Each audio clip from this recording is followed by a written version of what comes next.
Hi everyone and welcome to my place.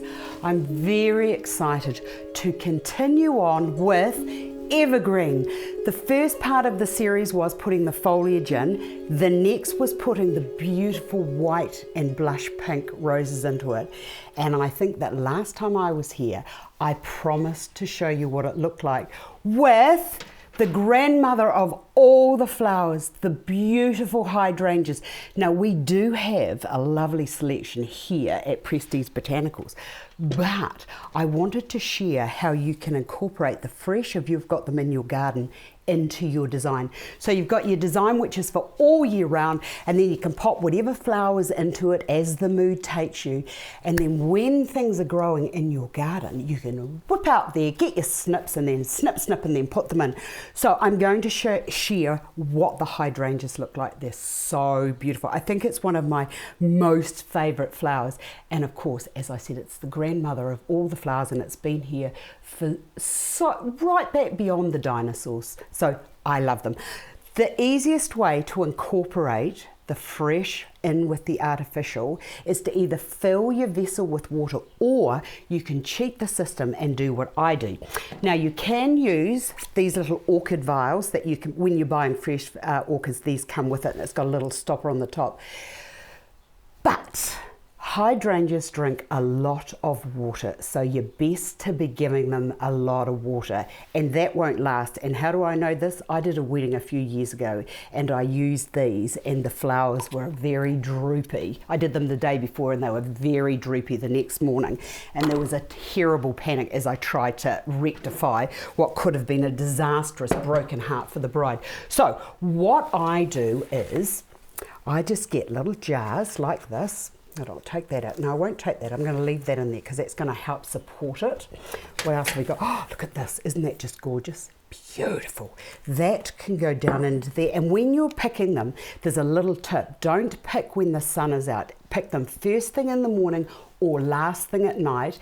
Have clean snips, have a bucket of water, and as soon as you slant cut that stem, put it directly into the water. In the morning, if there's any droop on, I suggest you just put them in, bash the stems and put them into hot water. But if it's got the droop on after a night in water, you know it's not going to last. Okay, so we'll just push that down and into there. And I've got, oh, look at this. And you know, the other thing I want to share about these is when I picked these 2 days ago, because I wanted to make sure that they were pristine perfect, these were actually white. And I don't know whether it's something in the bucket, I don't know, but they've changed colour on me. However, it is what it is and it doesn't matter. So I'm just going to put those two into there like so. And I've got these little jars that I'm going to use as well, especially if you've got little short stems, and that you're best to take any foliage that's going beneath the water level out, because that will mean that the water doesn't go off. Now that should do for now. If I need any more, I can put some more into it. Ah, and I've got one down here. Okay, so it's just a matter of, in amongst your flowers, just plonk your vase down and in. Oh, look at that. Hold on, let me look at that. How beautiful is that? And because you've got all that foliage in there, these will be supported down in amongst that foliage. So I'll bring one over to there. You know that they're getting a good drink, and the next day, if you think that, hold on, I need to go around here and I have to be very good about what I'm doing. The next day, if you discover that they need, I'll just push that over to there, and I'll bring that foliage into there to hold it. And it's best to do this wherever it's going to be resting, because you don't want a mess. Ah, that's better. And then this one can go down and into here.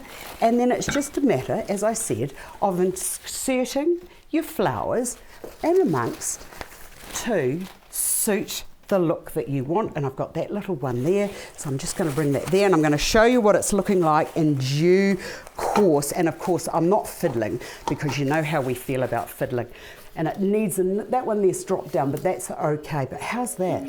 Quick and easy designing, and you took it to a whole new level. I absolutely love this type of decorating, and this is the type of design that you can have in your house all year round. I hope you've enjoyed this. I've enjoyed sharing it with you, and I look forward to seeing you all again another day.